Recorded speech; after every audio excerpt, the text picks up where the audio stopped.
Another day, another adventure naman tayo mga idol. At ito, panibagong sisit. At ito yung unang huli natin mga idol. Isang gangis, kung tawagin sa amin. At ito yung pangalawa, isang panitan. Ayan, tinadakma lang natin mga idol. At ito mga idol, isang magandang isda. Ayan, tusok. Napakatabay nito mga idol. Isang ilahan. At ito, hanap pa tayo dito mga idol. At ayan, may sumalubong sa atin, isang gangis din.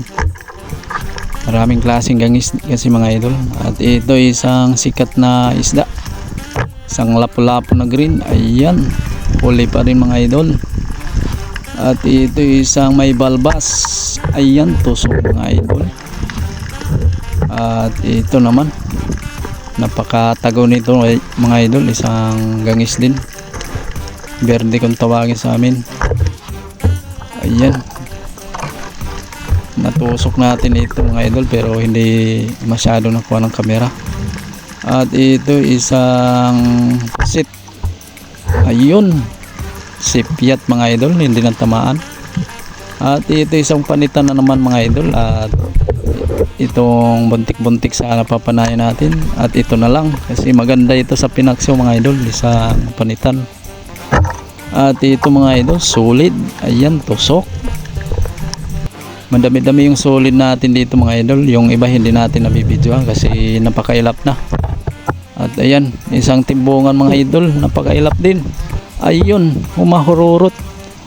At ito na lang mga idol, isang solid, medyo maamo. Tusok kang solid ka. Ayan mga idol, huli. At ito, isa na namang kung tawagin sa amin, batog, pero maliit pa mga idol.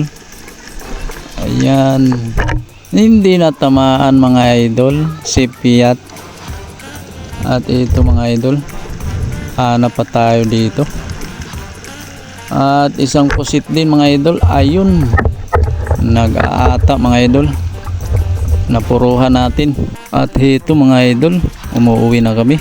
At ito yung huli ni Johan mga idol, ating isang dive body natin. Hindi ito papahuli mga idol sa paramihan. Ayan. At yun lang po mga idol, maraming salamat sa suporta ninyo. God bless.